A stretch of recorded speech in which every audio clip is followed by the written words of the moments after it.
Ambati Rambabu incharge కూడా కానీ, Sattenapalli incharge కూడా కానీ, ఒక మాజీ మంత్రి నోటికి ఏదొస్తే అది మాట్లాడటం మనం చూసాం. కూటమి ప్రభుత్వం గురించి మాట్లాడేటువంటి వైసీపీ వాళ్ళు నోటికి ఏమొస్తే అది మాట్లాడుతూ ఉన్నారు. ఇవాళ రాష్ట్రాన్ని రీకన్స్ట్రక్ట్ చేస్తున్నటువంటి ముఖ్యమంత్రి గారు కానీ, పవన్ కళ్యాణ్ గారు కానీ, లోకేష్ బాబు గారు కానీ నిరంతరం ప్రజల కోసం మరి ఆయన చేసే ప్లానింగ్ అంతా ఎప్పటికప్పుడు ప్రెస్ ముందు ఉంచుతూ ఉన్నాం.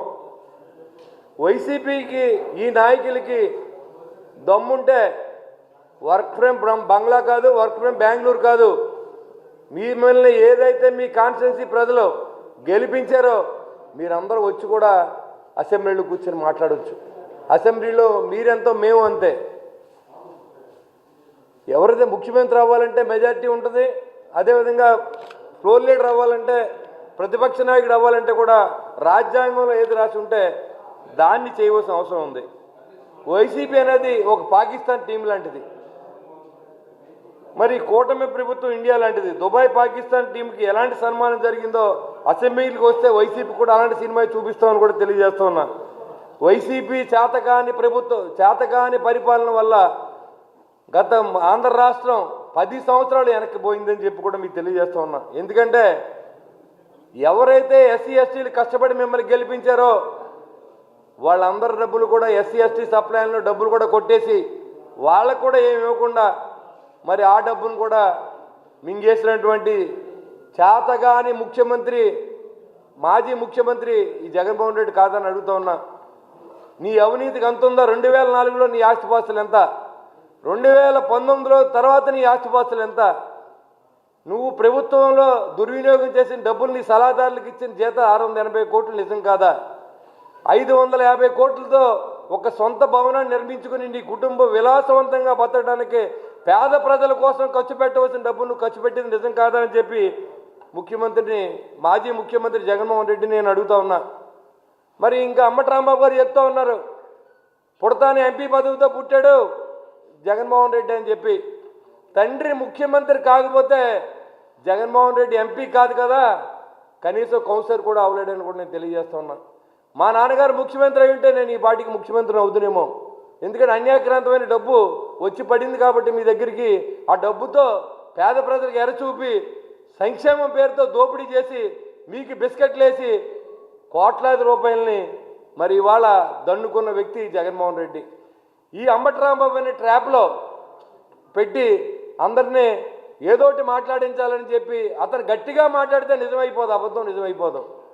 గడిచిన 10 సంవత్సరాల్లో పవన్ కళ్యాణ్ గారు నెగ్గకపోయినా ప్రజల మధ్య నుంచి, ప్రజల కష్టాల్లో ఉండి వైసీపీ ప్రభుత్వం వేధింపులకు తట్టుకొని ఒక్కరోజు కూడా అరెస్ట్ చేసిన ప్రయత్నం చేసినా కూడా ఒక్కరోజు కూడా అతన్ని ఏమీ చేయలేనటువంటి చేతగాని దద్దమ్మ మాజీ ముఖ్యమంత్రి జగన్మోహన్ రెడ్డి కాదని అడుగుతూ ఉన్నా. ఈ జైలు సంస్కృతి ఎక్కడి నుంచి వచ్చింది? ఈ సోషల్ మీడియాని అరెస్ట్ చేసేది ఎక్కడి నుంచి వచ్చింది? మాజీ ముఖ్యమంత్రిని తీసుకెళ్ళి అన్యాయంగా 51 రోజులు జైల్లో ఉంచింది నిజం కాదా? కేసు ప్రూవ్ అయిందని అడుగుతూ ఉన్నా. ఎంతోమంది పట్టాభి లాంటి తెలుగుదేశం కార్యకర్తలను కానీ, మాలాంటి వాళ్ళని కానీ ఎన్ని ఇబ్బందులు పెట్టిందో ప్రభుత్వం కూడా మీకు తెలియజేస్తూ ఉన్నా. అలాంటి పరిస్థితుల్లో నువ్వు నోటికి ఏది వస్తే అది మాట్లాడతావు.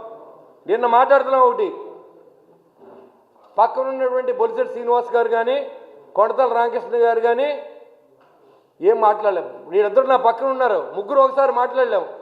అవకాశం ఉంటే మీడియా టైం ఇస్తే వాళ్ళు కూడా మాట్లాడతారు. మాకు నాదెండ్ల మనోహర్ గారు మా పార్టీకి నెంబర్ 2 పొజిషన్లో ఉన్న వ్యక్తి, పిఏసీ చైర్మన్. ఆయన్ని ఫాలో అవ్వాల్సిన అవసరం మాకుంది. ఎందుకంటే మా పార్టీ కష్టాల్లో ఉన్నప్పుడు మంచి ప్లానింగ్ చేసి గ్రౌండ్ వర్క్ లెవెల్లో వర్క్నంతా కూడా ఆయన భుజస్కంధాల మీద వేసుకున్నటువంటి మరి నాదెండ్ల మనోహర్ గారి గురించి బియ్యం దొంగని మాట్లాడుతూ ఉన్నాం. నేను ఒకటే తెలియజేస్తా ఉన్నా, బియ్యం దొంగలంతా మీ పార్టీలోనే ఉన్నారు. చంద్రశేఖర్ రెడ్డి కానీ, రంగనాథ్ రాజు కానీ, లేకపోతే పేరు నాని కానీ, వీళ్ళందరూ అధికారాన్ని అడ్డం పెట్టుకొని మీరు విచారించుకోండి. కావాలంటే వెస్ట్ గోదావరి జిల్లాలో ఎన్ని గొడవలు ఉన్నాయి, గొడవలు ఎంత ట్రాన్స్పోర్ట్ ఛార్జెస్ ఇచ్చారు, రైస్ మిల్లర్ దగ్గర నుంచి ఎన్ని గ్రాముల రైస్ మీరు ఎక్స్ట్రా తీసుకున్నారో కూడా మీరు విచారణ చేసుకోవాల్సిందిగా నేను ఛాలెంజ్ ఇస్తుతూ ఉన్నా. నాదెండ్ల మనోహర్ గారు వచ్చిన తర్వాత ఆ సివిల్ సప్లైస్ శాఖ వన్ని తెచ్చిన వ్యక్తి ఇవాళ కాకినాడలో అక్రమ రవాణా ఆపి ప్రయత్నంలో కానీ ఈ గొడవల్లో జరిగి దొంగతనాన్ని కానీ పీడిఎస్ రైస్ని ఏదో రకంగా రీసైక్లింగ్ కాకుండా ఆపిన వ్యక్తి నాదెండ్ల మనోహర్ గారు. అందుకని ఆయన బియ్యం దొంగని పిలుస్తూ ఉన్నాడు. నేను ఒకటి అడుగుతున్నా, నువ్వు మంత్రిగా చేసావు, నీటిపారుదల మంత్రిగా చేసి క్యూసెక్కి అర్థం తెలియదంట, డయఫర్మాల్ అంటే అర్థం తెలియదంట. అట్లీస్ట్ గుంటూరు జిల్లాలో పంటకాలలో సిల్ట్ తీయించావని అడుగుతా ఉన్నా. నువ్వు మాట్లాడుతూ ఉన్నావు. ఈరోజు మంత్రి పదవి పోయిన తర్వాత, ఎమ్మెల్యేగా ఓడించిన తర్వాత, ఇన్ఛార్జ్గా కూడా తీసేసిన తర్వాత ఈరోజు నాదెండ్ల మనోహర్ గారిని విమర్శిస్తూ ఉన్నాం. డిబేట్కి రండి, మనోహర్ గారు మేము మాట్లాడతాం, మీరు కూడా రావచ్చు, అసెంబ్లీలో కూర్చుందాం, మేము చేసిన అక్రమాలు ఉంటే సభలో తేల్చుకుందాం రండి. సభకు వస్తే ప్రతిరోజు మాట్లాడిన దాంట్లో వైసీపీకి అక్రమాలే ఉన్నాయి. పురపాలక సంఘాలు నిర్వీర్యం చేశావు. పల్లెటూరులో ఎక్కడా కూడా ప్రజలకు కనీస సౌకర్యాలు కల్పించినటువంటి దుర్మార్గ ప్రభుత్వం వైసీపీ ప్రభుత్వం. సర్పంచ్లుగా నెగ్గి ఎందుకు నెగ్గావురా బాబు అని వైసీపీ సర్పంచ్లు నా దగ్గర మనోవేదన వ్యక్తం చేశారని కూడా తెలియజేస్తూ ఉన్నా. అలాంటి పల్లెటూర్లన్నీ కూడా పవన్ కళ్యాణ్ గారు మళ్ళీ అన్ని పల్లెటూరుని మళ్ళీ డెవలప్మెంట్ చేసి స్వయం ప్రతిపదికి ఇచ్చి వాళ్ళందరికీ సర్పంచ్లు పవర్ ఇచ్చి వాళ్ళు ఏ పార్టీ వాళ్ళని చూడకుండా 3000 కిలోమీటర్ల రోడ్లు నిర్మించిన ఘనత జనసేన పార్టీకి పవన్ కళ్యాణ్ గారికి దక్కుద్దని తెలియజేస్తూ ఉన్నా. నువ్వు ఆయన పట్టుకుని మీ ఉప ముఖ్యమంత్రి మీ ముఖ్యమంత్రి మాజీ ముఖ్యమంత్రి ఏం మాట్లాడుతూ ఉన్నాడు, కౌన్సిలర్కి ఎక్కువ లేకపోతే ఎమ్మెల్యేకి తక్కువ, మళ్ళీ నెగ్గుతాడా అని. అసలు నువ్వు మీ నాన్న ముఖ్యమంత్రి అవ్వకపోతే నువ్వు ఎంపీ అవుతావా? మీ నాన్న రాజకీయాల్లో లేకపోతే నువ్వు ఎంపీ అవుతావా? ఇక్కడ ముగ్గురు ఉన్నాం, మా ముగ్గురులో ఎవరి తల్లిదండ్రులు ఎమ్మెల్యేలు కాదు, ఎంపీలు కాదు, మంత్రులు కాదు.